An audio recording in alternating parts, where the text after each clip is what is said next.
All right, let's dive in. We're tackling Peter Thiel's 0 to 1 today. And we've got a stack of research papers about startups to go with it.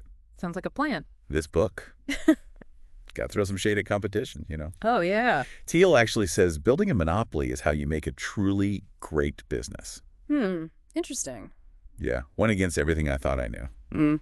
So I definitely want to unpack why he thinks that. Well, he kicks things off talking about two kinds of progress, 0 to 1 and 1 to N. Okay, I've heard those terms thrown around. What's the difference again? 0 to 1, that's like creating something totally new. 1 to N, you're basically copying what's already out there. Like inventing the iPhone versus just coming out with a new model each year, that kind of thing. Exactly. Okay, that makes sense. But doesn't it feel like most companies these days are stuck in that 1 to N rut? That's Thiel's argument, yeah. And it can really lead to stagnation. Makes sense. I mean, have you ever noticed how some industries get super competitive, but nobody's actually making much money? All the time. They get so caught up in the small details that they miss the bigger picture. So if everyone's copying each other, how do you break out of that trap? Is becoming a monopoly the answer? Well, Thiel makes a distinction here. The bad monopolies, those are the ones we usually think of. But he talks about creative monopolies. Okay, now I'm curious. What makes a monopoly creative? He's talking about companies like Google or Apple, right? They basically built monopolies because their products were just that good. So unique, they kind of created their own market. So it's not just about crushing the competition. It's about being so innovative, you're in a league of your own. Precisely. Okay, that's pretty mind-blowing. But even those companies, eventually somebody tries to copy them, right? Always the next big thing waiting to happen. Sure, competition always pops up eventually. But Thiel's point is, by that time, the creative monopoly has such a strong brand, so many loyal customers, it's almost impossible to knock them down. Yeah, like how many times have we seen a Google killer come along? It never really works. Exactly. That dominance is deeply rooted. Okay, so that makes sense. But doesn't that kind of success make companies lazy? How do they avoid becoming stagnant once they're on top? Thiel's got this concept he calls definite optimism. It's the belief that you can actually shape the future, not just sit around and wait for things to happen. Oh, I like that. Yeah. Not just hoping for the best, but actually making things happen. And he contrasts that with something he calls indefinite optimism. Which is what? Just kind of like hoping things will work out without a real plan. Exactly. He says companies founded by those definite optimists, they're the ones pushing for breakthrough innovations. They have that vision, and they take the risks to make it real. So it's not just about being positive. It's about having that concrete plan and the guts to act on it. Exactly. And that leads us to another really cool idea from the book, The Power of Secrets. Secrets. Now that sounds interesting. What kind of secrets are we talking about? Thiel believes those truly game-changing companies, they're usually built around some unique insight, something others haven't figured out yet. So it's not just about being better. It's about seeing what everyone else is missing.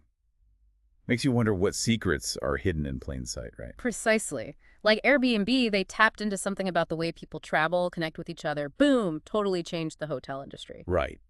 But how do you find those secrets? Is there some kind of, like, formula? Well, funny enough, Thiel says there's no easy formula. He suggests looking where nobody else is. Neglected fields, challenging what everyone thinks is true. So kind of like those scientific discoveries, you stumble on something unexpected while experimenting, and it changes the world. Exactly.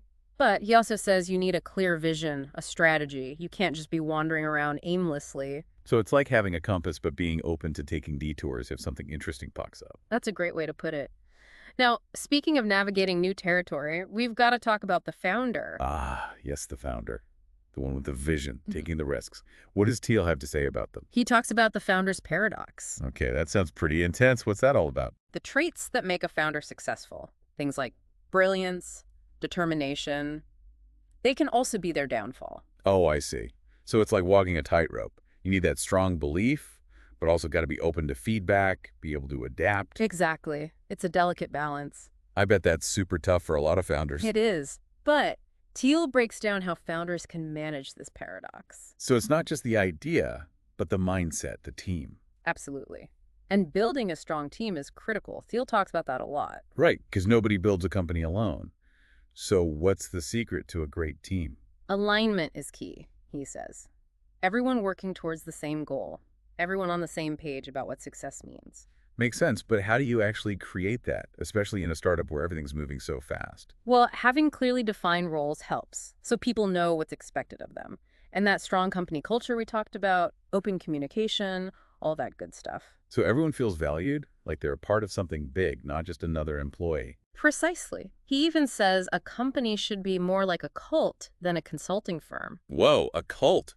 That's a pretty strong word. He's not talking about anything sinister, he's just emphasizing that shared belief, that strong sense of community. Okay, so it's about that passion, finding people who truly believe in what you're building. Exactly. That dedication sets those great companies apart. It's that feeling of being part of something bigger, not just having a job, right? Right. Teal says that sense of purpose, it's one of the strongest motivators there is. I can see that. When you feel like you're part of something special, you work harder, you achieve more. Absolutely. Now, one of the most useful parts of the book is where he lays out these 7 questions every startup has to answer. 7 questions, huh? Okay, let's hear them. The first one is the engineering question. Can you actually create breakthrough tech? Not just small improvements, but something revolutionary. Got it. You need a product that really stands out. But even with that, doesn't timing play a huge role? Absolutely. That's why the second question is the timing question. Is now the right time to launch? Are the market conditions right? Okay, so timing and technology. What else? The monopoly question. Are you starting with a large share of a small market? Ah, this is going back to that monopoly strategy, right? Start small and dominate. You got it. He uses examples like PayPal, Amazon, eBay. They all started by dominating a niche market and then expanding. So pick your battles wisely, basically. That's it. And then there's the people question. Do you have the right team in place? Makes sense. Even with the perfect product, perfect timing, you're not going anywhere without the right people. Exactly. But even with a great team, you can still stumble if you don't get the word out. Right. Nobody's going to buy your product if they don't know about it. That's the question for that. The distribution question. Do you have a way to actually deliver your product to the market? It's not just sales and marketing. It's about truly understanding how to reach your customers. Like, you can have the cure for the common cold, but if it's sitting on a shelf in a dusty old pharmacy nobody goes to, it's not going to help anyone, right? Exactly. And finally, there's the question of longevity. The durability question. That's it. Will you still be relevant in 10 or 20 years? Hmm? Are you building something that will last, or is it just a flash in the pan? Because short-term gains aren't worth much if the company collapses in a few years, right? Precisely. Teal uses the clean tech industry to illustrate this. Some companies chased short-term hype, while others, like Tesla, built a durable brand with a long-term vision. So we've covered 0 to 1 thinking, competition being dangerous, creative monopolies, the founder's paradox, building a team, these 7 crucial questions. It's a lot to process. And we're just getting started. There's actually one more question. He calls it the secret question. Have you found a unique opportunity that others haven't? Goes back to that idea of secrets. Ah, those secrets. They keep popping up. For good reason. Teal thinks finding and using secrets is essential to building a truly innovative company. Seeing potential where others don't, like those aha moments. So if there's no formula for finding secrets, how do you even start looking? Look where others aren't, he says. Challenge the usual thinking. Explore those forgotten areas. Ask the questions nobody else is asking. So it's like 0 to 1 thinking applied to discovery itself. Instead of copying, you're creating your own way to find those hidden gems. Exactly. And that brings us to another interesting idea, the power law. The power law. Remind me what that is again. It's how things are distributed. A small number of events have a huge impact. Yeah. Like the 80-20 rule, 20% of the effort gets you 80% of the results. Right, right. How does that apply to startups, though? Teal says a lot of things in startups follow that power law. Like venture capital returns, just a handful of companies end up making most of the profits. So it's not about spreading your bets. It's about finding those rare companies that could be huge. Exactly. And that's important for entrepreneurs, too. Choosing the right market, the right strategy, even those everyday decisions, they can make or break your success. It's like picking a path that a fork in the road. One leads to something ordinary, the other to something amazing. I like that. Those small choices can have big consequences. So work smarter, not harder. Right. Exactly. And on that note, Teal have more to say about building a strong team. Yeah, we talked about finding passionate people aligned with the vision. What else does he say about creating a winning team?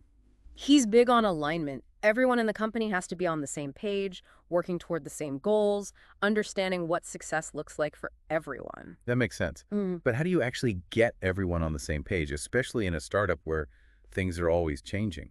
Well, clear roles and responsibilities help.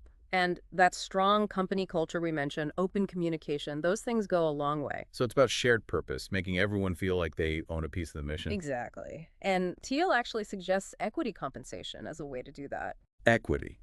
Giving employees ownership in the company. That's pretty bold. It is. But he says it's one of the most powerful ways to motivate people. It aligns their interests with the company's goals. They're not just working for a paycheck, they're building something they own. That's a great point. It's like the difference between renting a house and owning one. When you own it, you care more about it. Exactly. Thiel thinks that sense of ownership creates a level of dedication you can't get any other way. Makes sense. But I bet figuring out that equity compensation can get complicated, especially as a company grows. It can. But Thiel gives some practical advice on how to approach it fairly. So secrets, power law, building a team, alignment. Hmm. What else stood out to you from 0 to 1? One thing that's really stuck with me is how much he emphasizes questioning assumptions, especially the conventional wisdom. He says a lot of successful companies were built by challenging those beliefs that everyone else just accepts as truth. Like the guy who invented the wheel. Yep. Everyone probably thought he was crazy for trying to change something so basic. Exactly. And Thiel gives some great examples of companies that succeeded by challenging the status quo. PayPal, for instance. They went up against the big banks, created a totally new way to transfer money online. And back then, everyone thought they were nuts.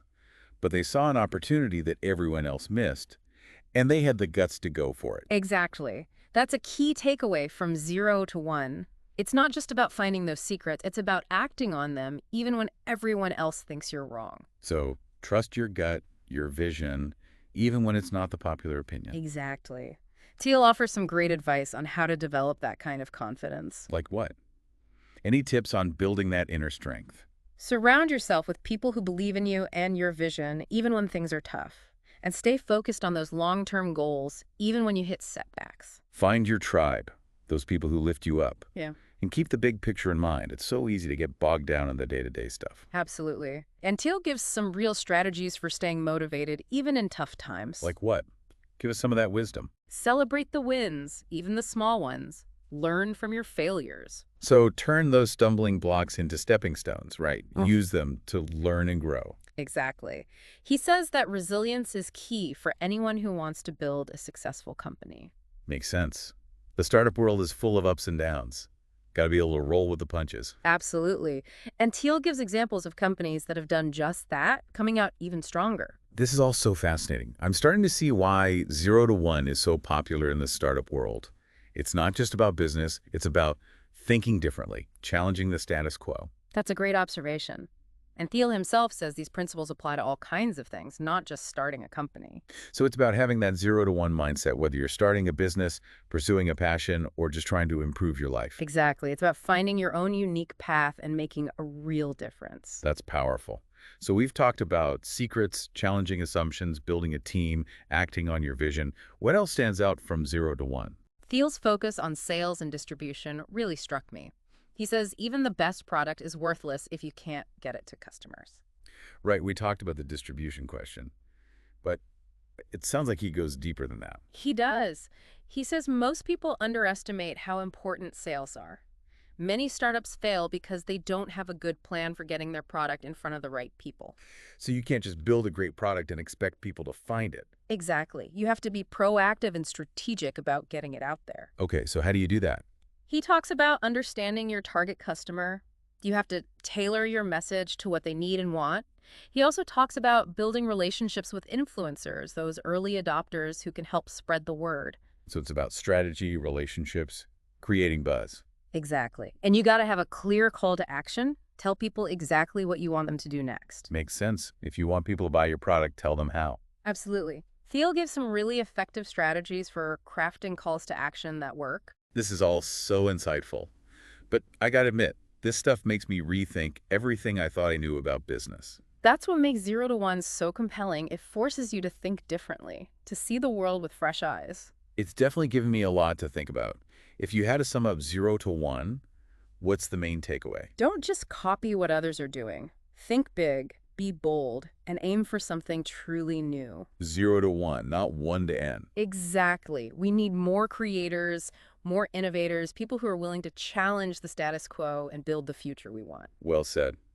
And for those of you listening out there, what secrets are you hiding? What problems are you burning to solve? Don't wait for permission. Don't wait for someone else. The future is yours to create. That's a great message. Before we wrap up this amazing deep dive, there's one more thing we need to talk about. What's that? Long-term thinking. Thiel talks about it throughout the book, and it really hit home for me. He makes a strong case that thinking short-term is one of the biggest roadblocks to building a great company. So it's not about making a quick buck. It's about building something that will last. Exactly. Thiel says companies need to know where they want to be in 10, 20 years, and their decisions have to reflect that. Easier said than done, though, right? The world changes so fast. It's definitely a challenge, but Thiel gives some tips on overcoming that short-term thinking. Like what? He talks about focusing on cash flow, building a strong brand, creating a culture of innovation. So making smart investments, building a reputation that will last, and making sure new ideas can thrive. Exactly. He also says it's important to ask yourself those tough questions about the future of your business. Like what? Questions like, what will this industry look like in 10 years? What are the biggest threats? How can we stay ahead of the curve? Tough questions. But I guess it's better to face them head on. Absolutely. Answering those honestly and strategically, that's how you build a company that will not just survive, but thrive for years to come. It's a good lesson. So what can we learn from the mistakes of the clean tech industry? Don't just chase the latest trend or assume the future is predictable. Don't follow the crowd, basically. Exactly. Think for yourself, challenge those assumptions, and do your homework. Great advice. Okay, we've covered a lot today, but I feel like there's still so much to unpack in 0 to 1. Definitely. It's a book you can keep coming back to. Every time you'll find something new. Like an endless well of entrepreneurial wisdom. Before we move on to final thoughts, let's recap what we've learned from 0 to 1 so far. Sounds good to me. First up, 0 to 1 thinking.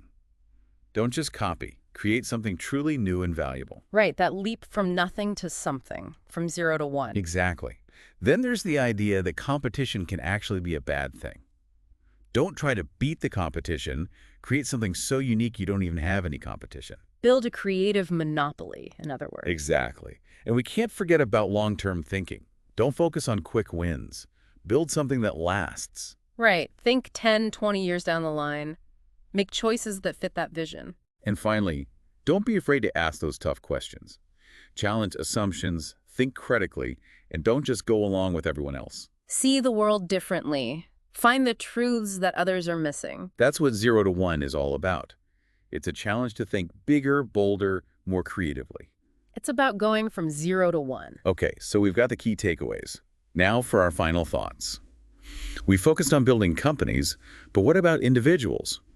How can we use these ideas from 0 to 1 in our own lives, our careers, our personal growth? That's a great question. I think personal development is a powerful area to apply these principles. Okay, so how can we go from 0 to 1 in our own lives? Just like a startup needs a unique product, each of us needs to develop our own unique strengths and talents. So figure out what makes you different, what makes you stand out. Exactly. And just like a company needs a vision, we each need a clear vision of what we want in life. So set goals, make a plan, take action. Exactly. And just like a company needs a strong team, we need to surround ourselves with supportive people who inspire us. People who challenge you to grow, to be your best self. Precisely. And finally, just like a company needs to innovate, we need to be constantly learning, growing, and evolving. So step out your comfort zone, try new things, and never stop learning. That's the spirit. This has been amazing. But before we finish this deep dive, I've got one more question for you. I'm all ears. Thiel talks about building companies that create new value for the world. But what happens when those companies become successful? How do they avoid becoming those big monopolies they were trying to disrupt? How do they stay innovative and avoid getting complacent? That's the question, isn't it? It's something every successful company has to figure out. Thiel doesn't give any easy answers, but he does offer some good advice. Such as? Stay true to your mission, always challenge yourself to think differently, and create a culture where people feel comfortable experimenting and taking risks. So stay hungry, stay humble, don't forget what got you there in the first place. Exactly. and attract and keep those top talents. The best people want to work for companies that are pushing boundaries, making a difference. So if you want to stay ahead, you need the best and brightest. Absolutely. And you need to create an environment where they can thrive. This has been an amazing deep dive. I've learned so much about startups, innovation, the future of business. Me too. It's incredible how much you can get from one book. Okay, before we say goodbye, I want to leave our listeners with one final question to think about. Okay, what is it? Gil talks about the power of secrets, but he also says it's important to share your vision, build a team that believes in your mission. So how do you balance that need for secrecy with the need for collaboration? How do you protect your ideas while also getting the support you need to make them happen? That's a fantastic question, and I think it's one every entrepreneur struggles with. It's a delicate balance, isn't it? Protecting your work, but also building that community of support. It is. And it takes both intuition and strategy. Well, I think that's a perfect place to leave it. A question to get our listeners thinking, exploring, and hopefully creating something new and amazing. And who knows, maybe one of our listeners is sitting on the next big secret, the next idea that will change the world. I can't wait to see it. Thanks for joining us on this deep dive into 0 to 1. Until next time, keep thinking big, keep questioning things, and keep striving for that 0 to 1 breakthrough. Couldn't have said it better myself. It is delicate. And it's something every innovator has to figure out, you know?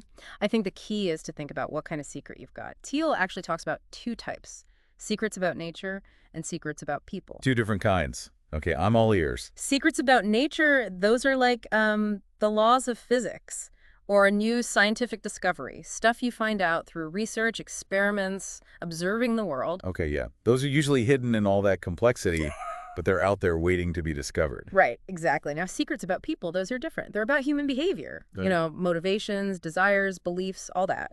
Those seem way harder to figure out. Yeah. They're kind of subjective, right? Totally. And they're hidden in plain sight, too. But we miss them because we're so used to seeing the world a certain way. Like those optical illusions. The answer's right there, but you don't see it until someone points it out.